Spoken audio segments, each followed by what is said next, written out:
कल्पना कीजिए, हिंदुस्तान का वो बादशाह जिसके नाम से हुमायूं थर-थर कांपता था, जिसने मुगलों को भारत से खदेड़ दिया था। वो दिल्ली का सुल्तान राजस्थान के एक छोटे से मैदान में अपनी हार मान चुका था। रात के अंधेरे में वो अपनी जान बचाकर भागने की तैयारी कर रहा था।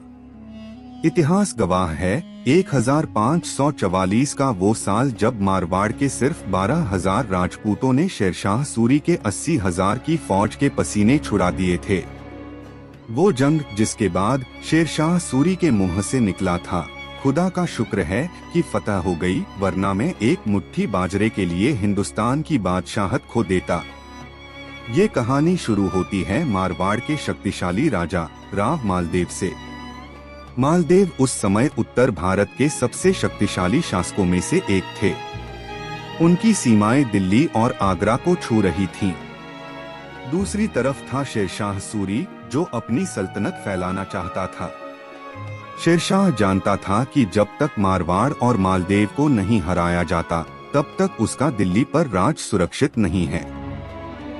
जनवरी 1544 में सूरी अपनी विशाल सेना के साथ पाली, राजस्थान के पास सुमेल नाम की जगह पर डेरा डाल देता है।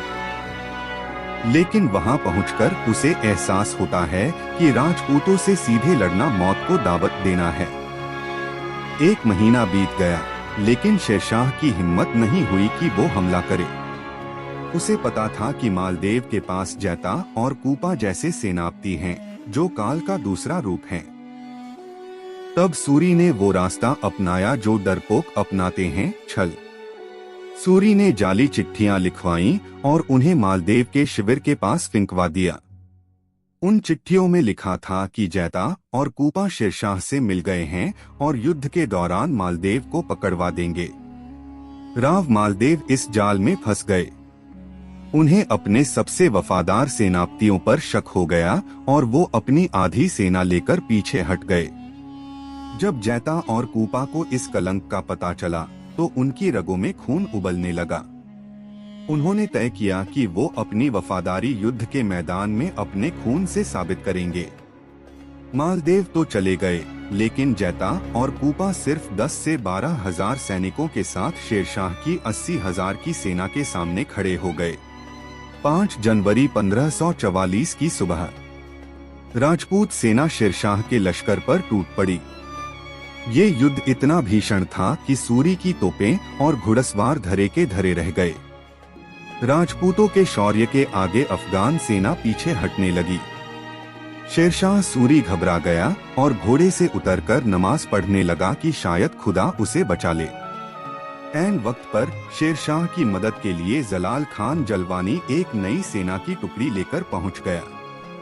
थके हुए और संख्या में कम राजपूत चारों तरफ से घिर गए, लेकिन उन्होंने समर्पण नहीं किया। जैता और कूपा लड़ते लड़ते वीरगति को प्राप्त हुए। शेरशाह सूरी जीत तो गया, लेकिन ये जीत हार से भी बुरी थी। उसके हजारों सैनिक मारे जा चुके थे। मैदान-ए-जंग में राजपूतों की लाशों के ढेर देखकर उसके मुंह से ऐतिहासिक शब्द निकले। बोलियो सूरी राजयों गिर सुमेल के काज, मैं मुट्ठी भर बाजरे खो दे तो हिंदराज।